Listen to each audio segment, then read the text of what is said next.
हम लोगों ने पढ़ा था एम हर्स्ट के बारे में। ये जो एम हर्स्ट है ये भैया 1823 में आया था और कब तक रहा है 1828 तक, ठीक है ना। 1828 की अगर हम लोग बात करें तो भैया 1828 में कौन आता है, विलियम बेंटिक। ये जो विलियम बेंटिक है ये बहुत इंपॉर्टेंट है, ठीक है ना। ये जो विलियम बेंटिक है ये कब से कब तक है, तो ये 1828 में आया है और ये 1835 तक रहा, ठीक है ना।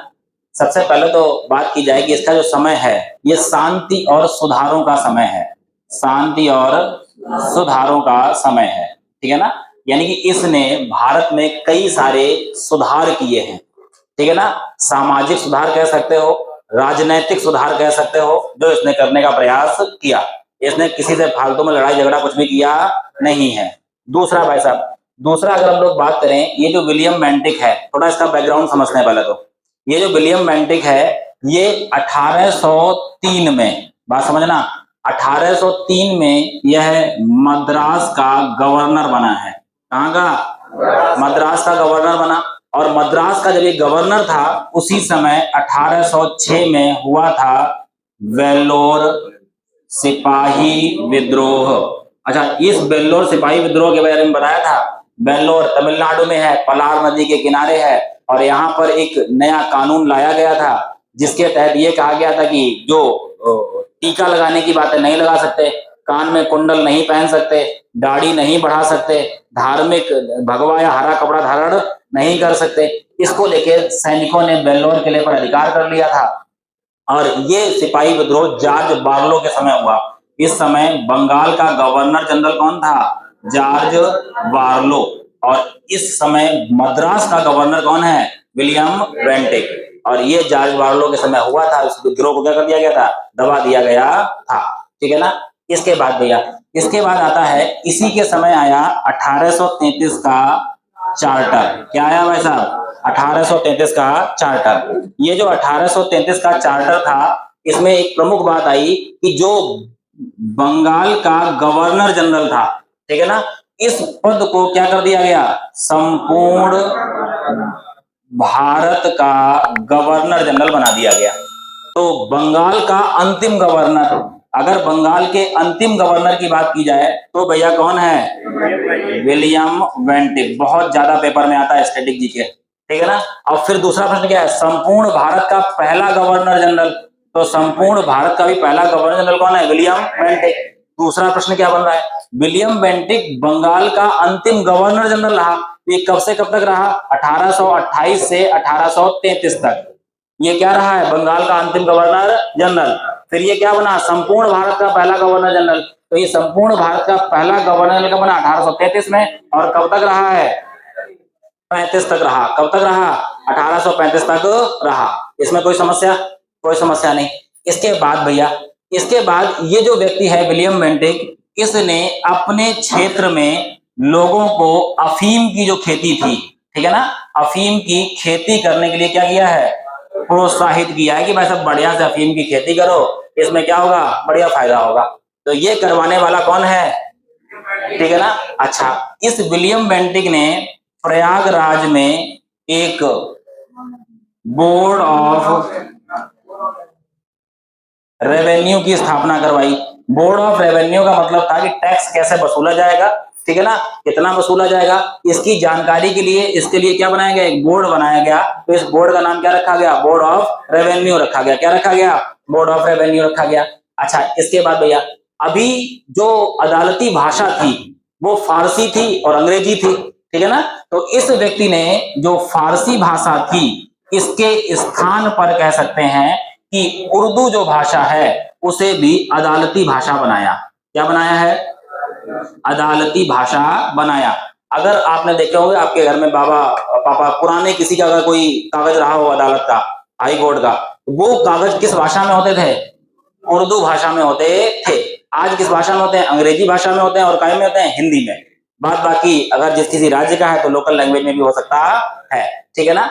इसके बाद भैया, ये जो विलियम बेंटिक है, ठीक है ना, इसने सबसे महत्वपूर्ण जो सामाजिक सुधार है वो सामाजिक सुधार है, इसने क्या रोका है, सती प्रथा रोकी है। क्या रोका है, सती प्रथा रोकी है इसने। सहायता किसने की है, राजा राम मोहन राय। अच्छा, इनके बारे में दो बातें सुन लो भैया। राजा राम मोहन राय की मां नहीं थी, यानी बचपन में खत्म हो गई। इसके बाद इनका पालन पोषण किसने किया? भाभी ने, ठीक है ना। तो इनकी भाभी ने इनको अपने बच्चे की तरह पाला। ये अपनी भाभी को अपनी मां की तरह समझते थे। ये कहीं बाहर गए हुए थे, इनके भाई, इनके बड़े भाई की मृत्यु हो गई, ठीक है ना। अच्छा, बड़े भाई की जब मृत्यु हो गई तो भाई साहब इनकी भाभी क्या हो गई? सती हो गई। अच्छा, अब पहले तो बड़ा भाई खत्म हो गया, ठीक है ना, माता पिता पहले से नहीं, ठीक है। उसके बाद पालन पोषण करने वाला कौन था? भाभी भैया। तो भाभी को साथ में सती होना पड़ गया, क्योंकि पहले कुप्रथा थी एक। भाभी जब सती हो गई तो ये भाई साहब इसमें बहुत रोए, बहुत परेशान हुए कि अब हम मतलब कैसे रह पाएंगे। माता पिता पहले से नहीं थे, माता पिता बल्कि इसने पाला बड़े भाई और भाभी, वो भाई साहब इस चक्कर में चले गए। भाई की मृत्यु नॉर्मल मृत्यु थी, लेकिन भाभी को इन कुप्रथा के चक्कर में मरना पड़ा। तब इन्होंने भाई साहब किसके लिए आवाज उठाई? सती प्रथा के विरुद्ध आवाज उठाई। पहले भाई साहब इनकी बात किसी ने सुनी नहीं, और जब नहीं सुनी तो भाई साहब ये खुद ही अगर पता चल जाता था कहीं किसी गांव में सती प्रथा होने को है तो ये जाके उसे रोकने का प्रयास करते थे। गांव वाले को मारते पीटते भी थे, कई सारी ऐसी झड़पें भी हुई। फिर उन्होंने ये समझ में आया कि अगर ब्रिटिश सरकार से कुछ कहेंगे तो बात बन सकती है, तो भाई साहब तब इन्होंने भाग दौड़ करके ब्रिटिश सरकार के से इस बात का कानून बनवा लिया कि अब सती प्रथा नहीं होगी। अच्छा, सती प्रथा होती क्यों थी? इसको लेके भी कई सारी बातें हैं। अगर किसी महिला का पति मर जाए आज भी समाज में, ठीक है ना दोस्तों, सारे काम अपने खुद करने पड़ेंगे। अगर सारे काम खुद करने पड़ेंगे तो समाज के लोग तरह तरह की बातें करते हैं, ठीक है ना। तो एक ये बात थी कि तरह तरह की बातों से बचने के लिए कोई कुदृष्टि से देखेगा, ठीक है ना, कोई गलत कार्य करने के लिए वो करेगा, प्रेशर करेगा। इस वजह से महिलाएं क्या हो जाती थी? सती हो जाती थी, ठीक है ना। ये ऐसे समाज में था। अब का समाज जो है तब के समाज से बहुत बेहतर है, ठीक है ना। तो इन्होंने क्या रोकी है भैया? सती प्रथा पर रोक लगाई है। अच्छा, अब दूसरी बात करते हैं। ये तारीख कब है इसकी? 14 दिसंबर 1829, ठीक है ना। अच्छा, किसकी सहायता है? राजा राम मोहन राय की। करने वाला व्यक्ति कौन है? कानून बनाने वाला? William Bentinck. अच्छा, सती प्रथा का जो प्रथम प्रमाण मिलता है वो कहां मिलता है? ये मिलता है भानुगुप्त के एरण अभिलेख से मिलता है। एरण अभिलेख से मिलता है। ये बात कब की है? 1829। कब की है? 1829। अच्छा, 1830 में एक व्यक्ति है कर्नल स्लीमैन, इसको अपॉइंट किया है किसने? विलियम बेंटिक ने। और काय के लिए किया है? कि ठगी प्रथा रोकनी है। क्या रोकनी है? ठगी प्रथा रोकनी है। इसने ठगी प्रथा पर भी क्या लगाई है? रोक लगाई है। साल 1830। साल कौन सा है? 1830। इसके बाद हमने एक 1799 पढ़ा था। 1799 में चौथा आंग्ल मैसूर युद्ध हुआ था, और इसी युद्ध में मैसूर और कैसे तंजौर को सहायक संधि के तहत शामिल ब्रिटिश प्रांत में शामिल किया गया था। लेकिन अंतिम तरीके से अगर बात की जाए, साल है 1831 और 1834। 1831 में कौन है? मैसूर, और 1834 में है कुर्ग और मध्य केचर। ये जो भैया जगह हैं, मैसूर 1831, 1834 में कुर्ग और मध्य केचर, इनको पूर्ण रूप से काय में शामिल कर लिया गया? ब्रिटिश प्रांत में शामिल किया गया। इसमें शामिल किया गया है? ब्रिटिश प्रांत में शामिल किया गया। और इनको वैसा पूर्ण रूप से ब्रिटिश प्रांत में शामिल करवाने वाला व्यक्ति है कौन? तो कौन है? William Bentinck. कौन है? तो कौन है? विलियम बेंटिक, ठीक है ना। अच्छा, इसने भाई साहब सबसे पहले सती प्रथा को रोक लगाई है। फिर इसने कहा रोका है? ठगी प्रथा। क्या रोकी है? ठगी प्रथा रोकी है, ठीक है ना। इसके बाद भैया इसने शिशु बालिका हत्या पर भी रोक लगाई है। इसने शिशु बालिका हत्या पर भी क्या लगाई है? रोक लगाई है। इसके बाद इसने नर बलि प्रथा इस पे भी क्या लगाई है? रोक लगाई है। अभी बताया था भैया नर बलि का मतलब क्या था? कि भाई साहब जो व्यक्ति होते थे, बच्चे होते थे, उनकी बलि दी जाती थी, तो उस पर भी इन्होंने क्या लगाई है? रोक लगाई है। इसने भाई साहब एक और अच्छा कार्य किया। इसने कहा धर्म के आधार पर, जाति के आधार पर, रंग के आधार पर कोई भेदभाव नहीं होगा। क्या नहीं होगा? भेदभाव नहीं होगा। और इसने भारतीयों को नौकरी देने के लिए कहा। किसके लिए कहा है? नौकरी देने के लिए कहा। अब इसने भाई साहब भारतीयों को नौकरी देने को कहा, तो भारतीयों को नौकरी बंद किसने की थी? कार्नवालिस ने। किसने की थी? कार्नवालिस ने अपनी किताब में लिखा था भारतीय बेईमान होते हैं, उनको नौकरी नहीं देंगे। और उसके बाद से अब भारतीयों को नौकरी मिल रही है। इसने कहा धर्म के आधार पर, जाति के आधार पर कोई भेदभाव नहीं होगा, सबको नौकरी दी जाएगी। और ये जो नौकरी देने की बात आई है, इसमें भारतीयों को जो सबसे उच्च पद पे नौकरी मिली है वो कौन सा है? सदर अमीन। और इस सदर अमीन जो पद है इसका सैलरी कितना था? 700 रुपए प्रति महीने था, ठीक है ना। अच्छा, इसके बाद भैया, इसके बाद आता है 1834। 1833 का चार्टर एक्ट है। 1834 में एक विधि आयोग बना। कौन सा आयोग बना? विधि आयोग बना। और ये जो विधि आयोग था इसका अध्यक्ष कौन था? मैकाले था। अच्छा, इसके बाद भैया इसी 1833 अधिनियम के तहत गवर्नर जनरल की परिषद में एक विधिक सदस्य जोड़ा गया था। तो गवर्नर जनरल जो था इसकी परिषद में एक विधिक सदस्य जोड़ा गया। और ये जो विधिक सदस्य था ये भी कौन था?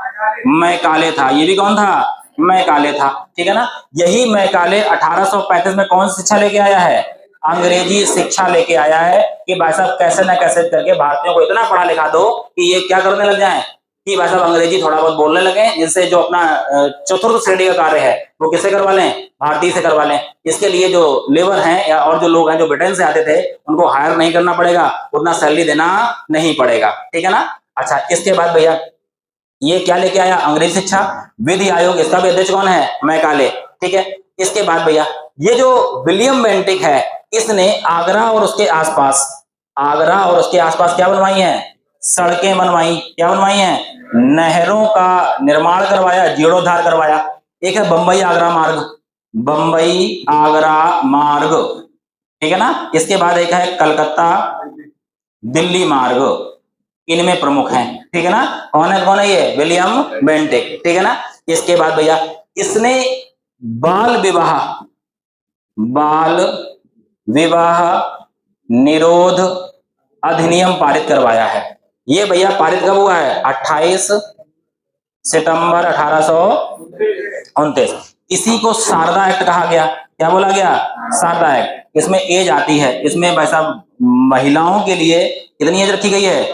14 वर्ष। और पुरुषों के लिए कितनी रखी गई? 18 वर्ष रखी गई है। ये शारदा अधिनियम किस समय आया? विलियम बेंटिक के समय आया था, ठीक है ना। तो ये सारी कलाकारी करने वाला कौन था? William Bentinck. यह बंगाल का अंतिम गवर्नर जनरल था और संपूर्ण भारत का पहला गवर्नर जनरल बना। तो कौन है ये? William Bentinck. इसके समय जो महत्वपूर्ण चार्टर आया उसका नाम क्या था? 1833 का चार्टर एक्ट। कौन सा था? 1833 का चार्टर एक्ट।